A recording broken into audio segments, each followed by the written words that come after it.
Hello and welcome to Millennium Sports World. Today we will present local and international sports stories including tennis, boxing, golf, auto race, NFL, NBA, soccer and some more sports news. So let's explore today's sports world.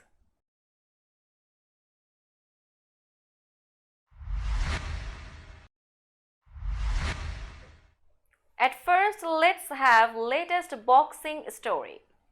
Alexander Usyk took to social media on Friday to accept Tyson Fury's terms for a fight to become undisputed world heavyweight champion. Time appeared to be running out to arrange a deal between the title holders for a proposed April 29 fight in London, with Usyk's promoter Alex Krasik saying their latest offer, a 60-40 split to the winner, was rejected by Fury and his camp.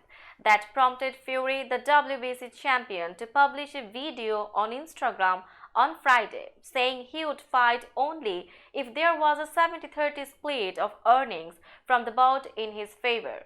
I see all this talk about boxing fights that they want 50%, Tyson being greedy, Fury said. Where I am standing, Usyk, you and your team are owed 30%. You either take it or leave it.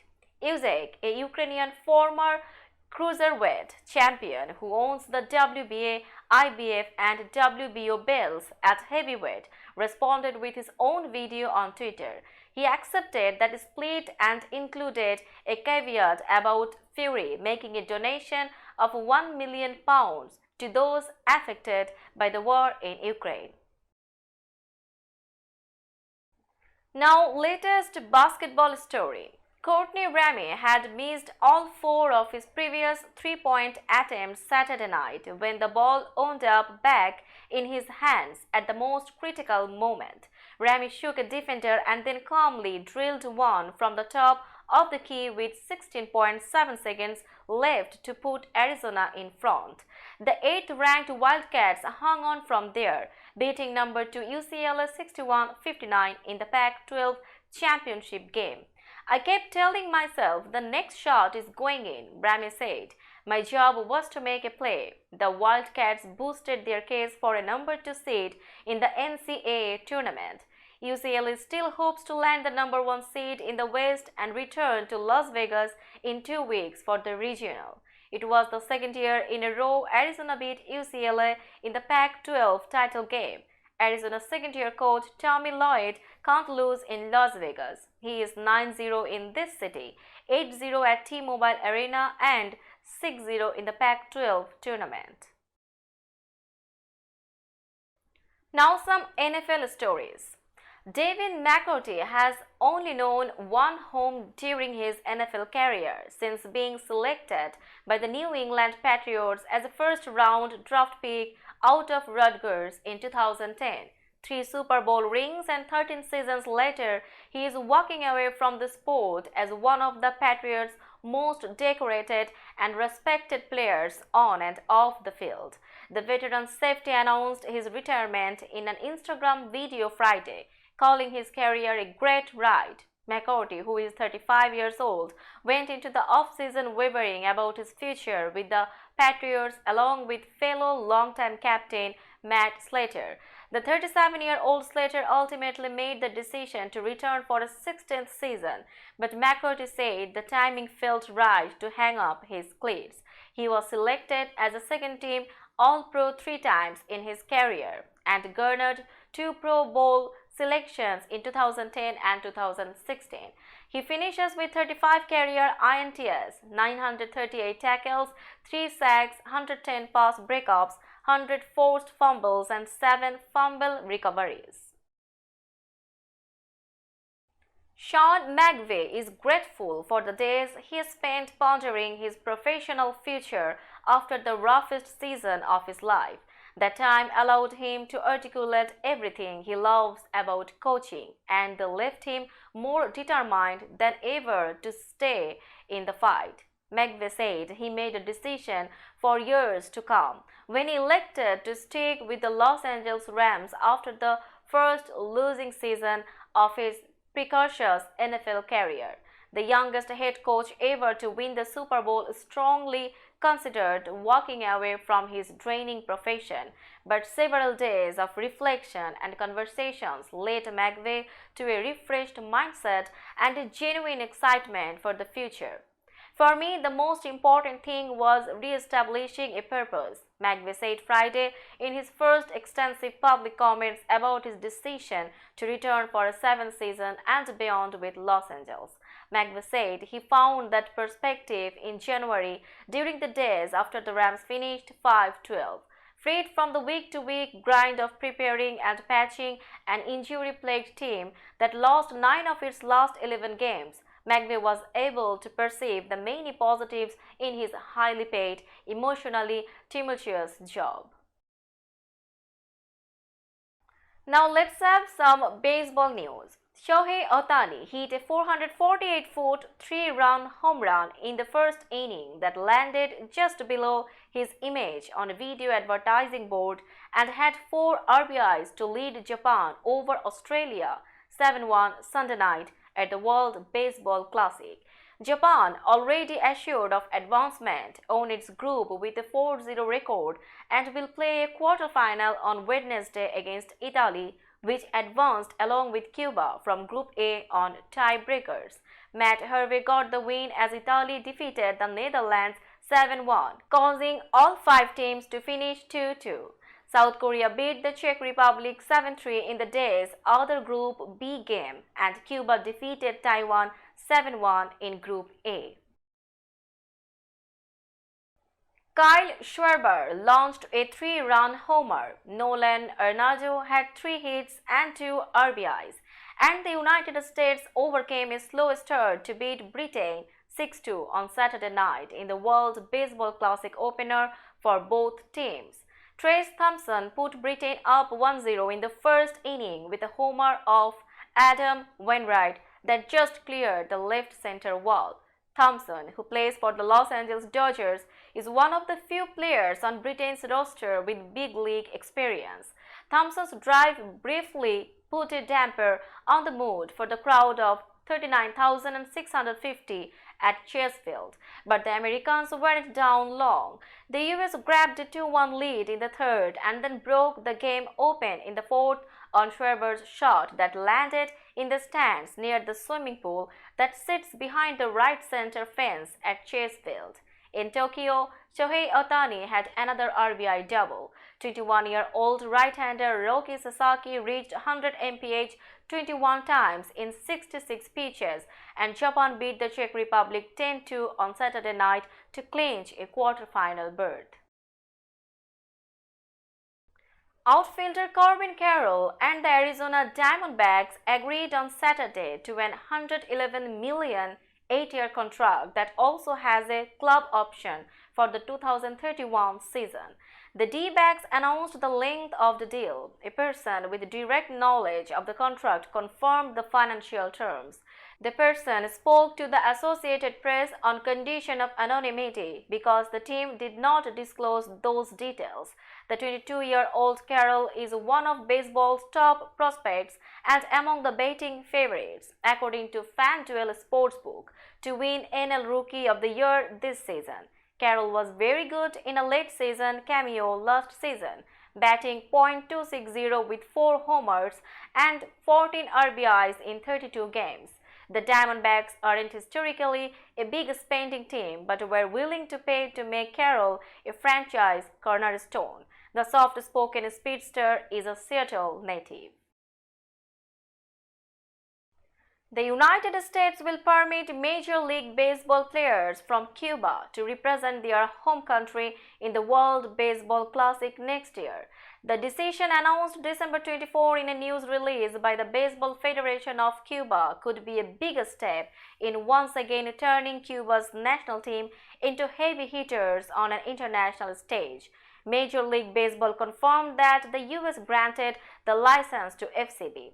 It clears the way for MLB stars such as Jose Abreu, Yordan Alvarez, Randy Arozarena, Yon Moncada and Luis Robert to play for Cuba in the WBC in March if they choose to accept a potential invitation. It's up to each country's national governing body to pick the players on its WBC team. Final 30-man rosters are due February 7 for the WBC, which begins March 8 with Cuba facing the Netherlands in Taiwan. While the sport of choice for much of Latin America is soccer, baseball dominates in Cuba. The island has gained fame around the world for its baseball talent. Now some tennis stories. Former player and current TV analyst Patrick McEnroe will be the new president of the International Tennis Hall of Fame, and USTA Foundation Chief Executive Dan Faber was chosen as the Hall's new CEO. The Hall announced the appointments on Thursday and said McEnroe and Faber will begin their roles on May 1. Todd Martin resigned as CEO of the International Tennis Hall of Fame in October after nearly a decade in the post. McEnroe, younger brother of John McEnroe, owned the 1989 French Open men's doubles title and was a singles semi-finalist at the 1991 Australian Open. He was the US Davis Cup captain from 2000 to 2010, winning the title in 2007, and the head of player development for the US Tennis Association from 2008 to 14. Faber increased the USTA Foundation's revenues by $14 million in a decade there. Former world number 1 and 2017 inductee Kim Clijsters was named the Hall's honorary president, an ambassadorial role in August. Top-ranked Iga Swiatek routed Claire Liu in 65 minutes to win her opening match at the BNP Paribas Open on Saturday. Swiatek, the defending champion who took over the number 1 ranking nearly a year ago, won 6-0, 6-1.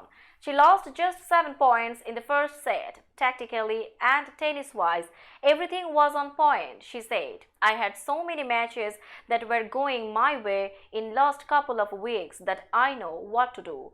Carlos Alcaraz, the second-ranked men's player, defeated qualifier Thanasi Kokkinakis 6-3, 6-3. Alcaraz reached the semi-finals in the desert last year and could return to the number 1 spot for the first time since January if he wins the title. Taylor Fritz, the defending men's champion, rallied past former NCAA singles champion Ben Shelton 4-6, 6-4, 6-3. Shelton's biggest serve reached 147 mph.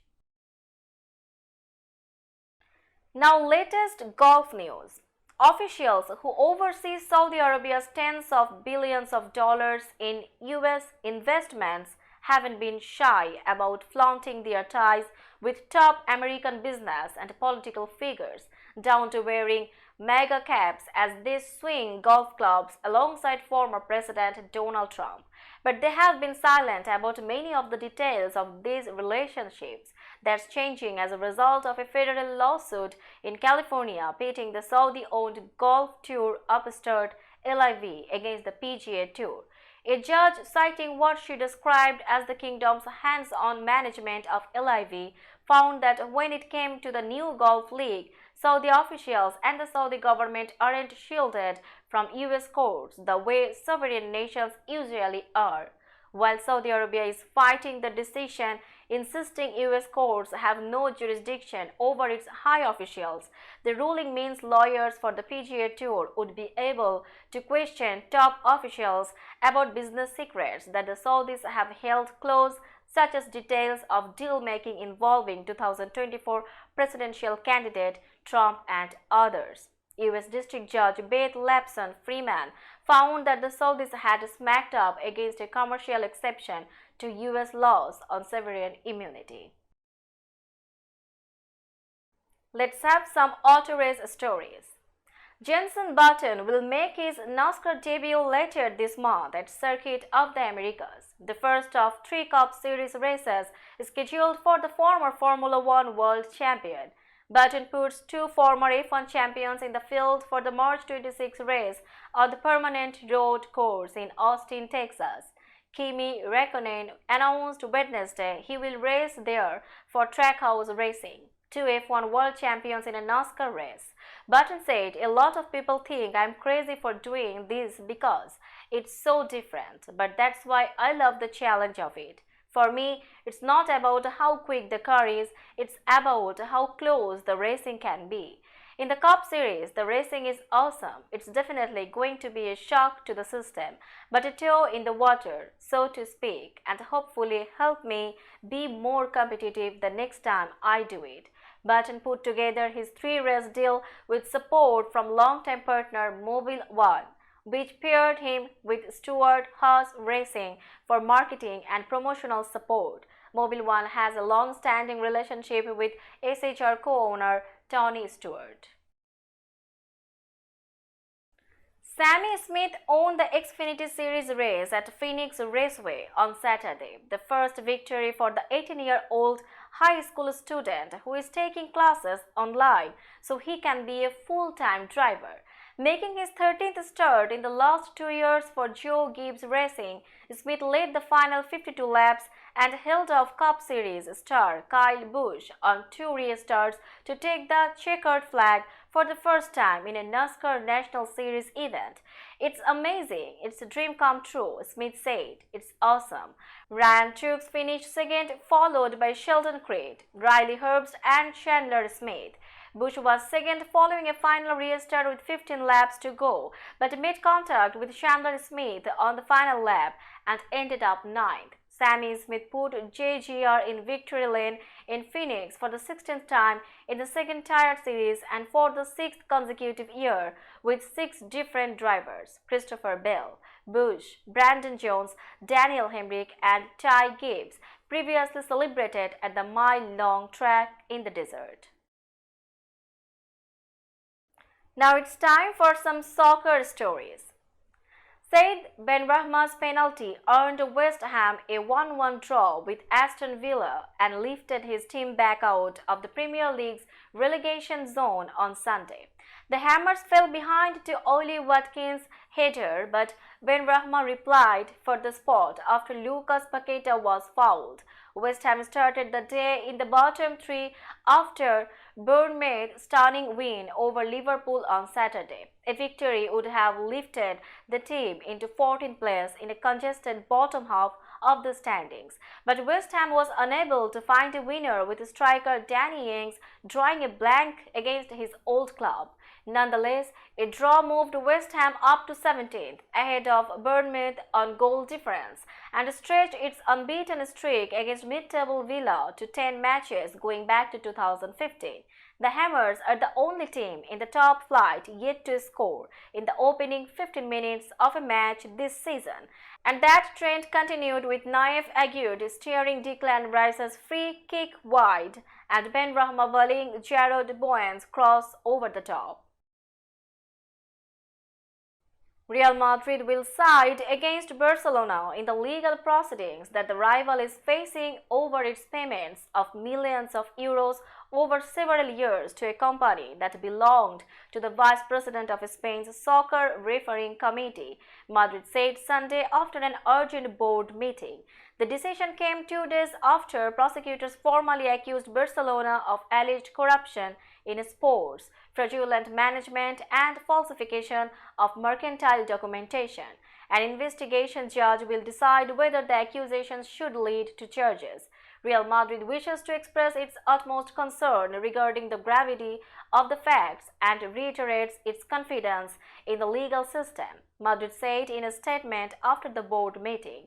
The club was agreed that, in defense of its legitimate rights, it will appear at the trial when the judge opens it up to the affected parties. It was the first time Madrid officially weighed in on the matter. Other clubs had already expressed their concerns over the Barcelona payments, as did the Spanish League and the Spanish Soccer Federation. The league also planned to take action against Barcelona in the legal proceedings. Napoli returns to Champions League action this week, well on track to have the standout season in European soccer and in the club's entire history. The quarter-finals of Europe's murky club competition finally beckon for Napoli, which has a 2-0 lead from the first leg before hosting Eintracht Frankfurt in the Stadio Diego Armando Maradona on Wednesday. Only 3 of the 12 teams left in the competition top their domestic leagues: Napoli, Bayern Munich, and Benfica, and the 18-point lead in Serie A is by far the most dominant. Real Madrid hosting Liverpool with a 5-2 lead is the glamour game of the 4 second legs remaining in the round of 16, though only Madrid of that storied pair has so much as a chance of a domestic league title. Napoli is locked to be Italian champion for just the third time in its history, the first since 1990, and the first time without having Maradona in the team. Openda scores fastest French league hat-trick in 50 years. Loïs Openda scored the fastest French league hat-trick in 50 years to help Lens move into third place with a 4-0 win over Clermont on Sunday.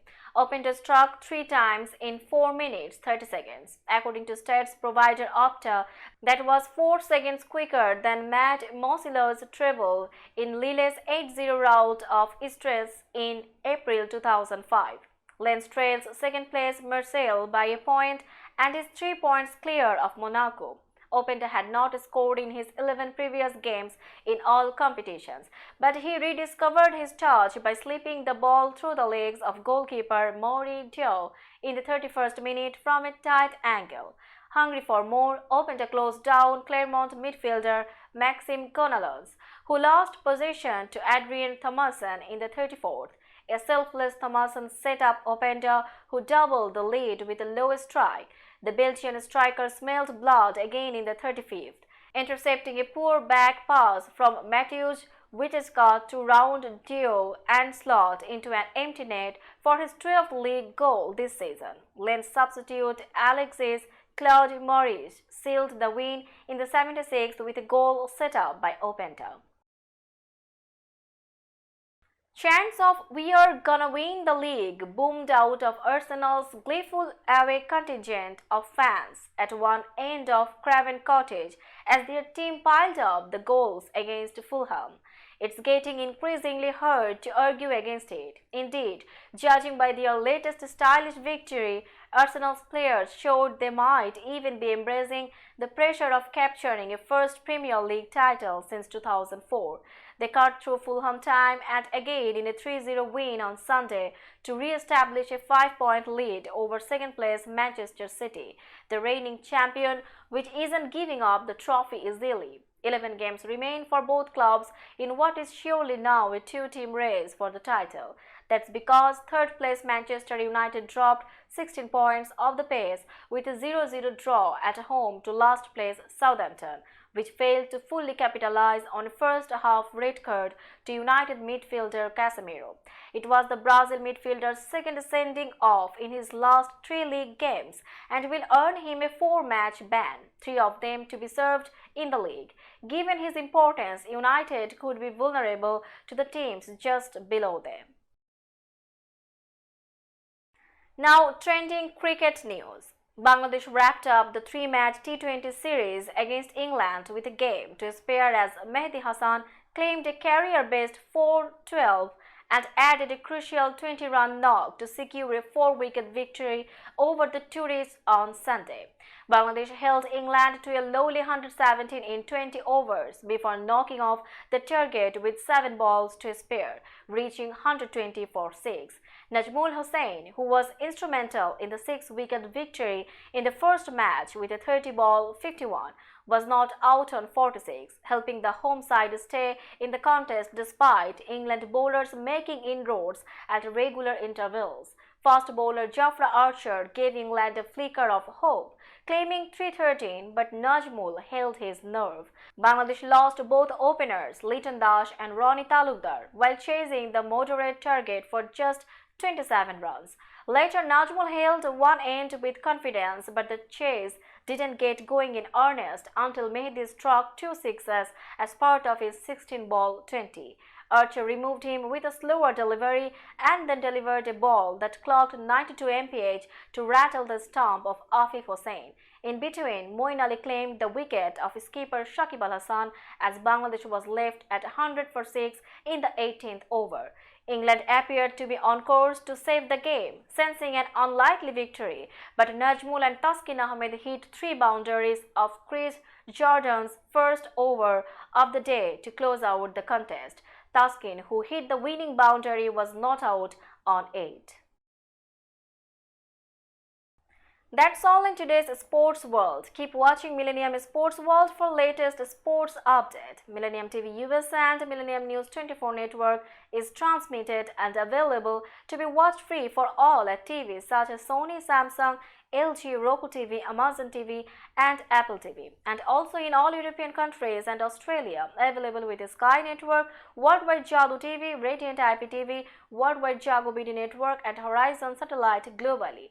Stay connected with us for all types of informative and entertainment programs. Thank you.